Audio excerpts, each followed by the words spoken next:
informé de l'incendie d'un camion-citerne ce mardi 8 août sur la route bypass vers l'entrée du quartier Rigini. Le vice-premier ministre, ministre de l'Intérieur Sécurité, y arrive pour se rendre compte des dégâts causés par le tram. Sur place, maître Peter Kazadi a été choqué par la mort d'au moins 5 personnes.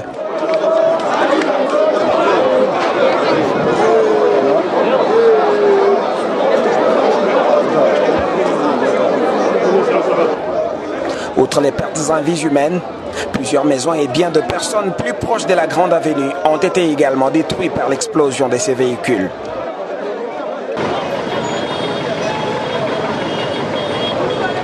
Tout de même, maître Peter Kazadi dit avoir observé un désordre dans ces secteurs entretenu d'une part par les agents de la police des circulations routières et d'autre part par des individus qui ont construit sur l'emprise publique.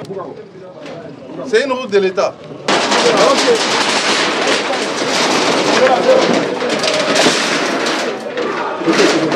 Selon lui, ces dangers auraient été évités si du moins les principes étaient respectés.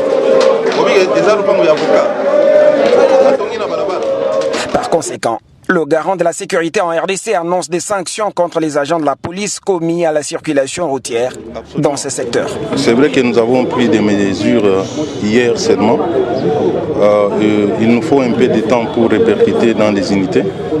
Moi-même, en venant de mon bureau jusqu'ici, j'ai constaté beaucoup de désordre sur la route, surtout au niveau des ronds-points Ngaba où les conducteurs s'arrêtent comme ils veulent. J'ai trouvé des agents de régulation des circulations totalement inertes, ils ne font rien. J'ai tout de suite appelé les commandants de la ville pour que des mesures soient prises contre ces policiers-là. Et aussi, ce que nous venons de connaître aujourd'hui, ça fait partie de ces désordres que nous observons, l'inobservance des règles de la route.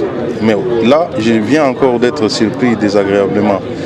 Toutes les maisons qui ont pris feu sont sur l'emprise publique. De sorte que si c'était éloigné de la voie publique, nous n'allions pas connaître cette catastrophe qui a engendré la mort de 5 de nos compatriotes. Mais ici aussi, là où nous sommes, je viens de constater que quelqu'un a construit sur la voie publique. Cette maison est sur la route. Vous voyez, nous sommes sur la route. C'est brutalement stoppé par cette construction.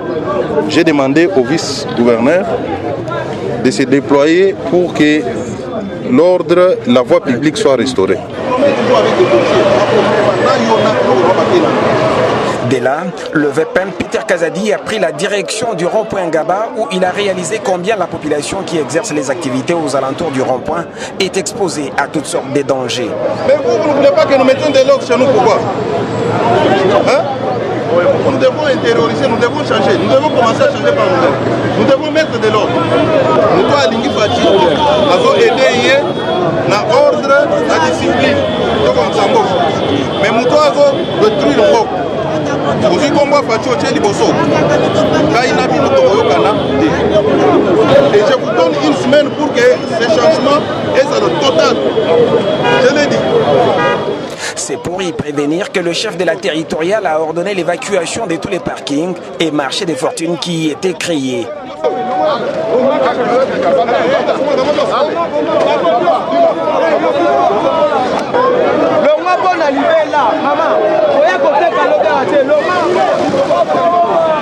Dans le même ordre d'idées, Peter Kazadi a instruit sur place les bourgmestres des communes Lemba et Makala de veiller à ce qu'aucun marché ne soit réinstallé à cet endroit. Même message pour la police de la circulation routière dans cette zone. Celle-ci ne devra pas hésiter à mettre la main sur les récalcitrants, a insisté les patrons de la territoriale.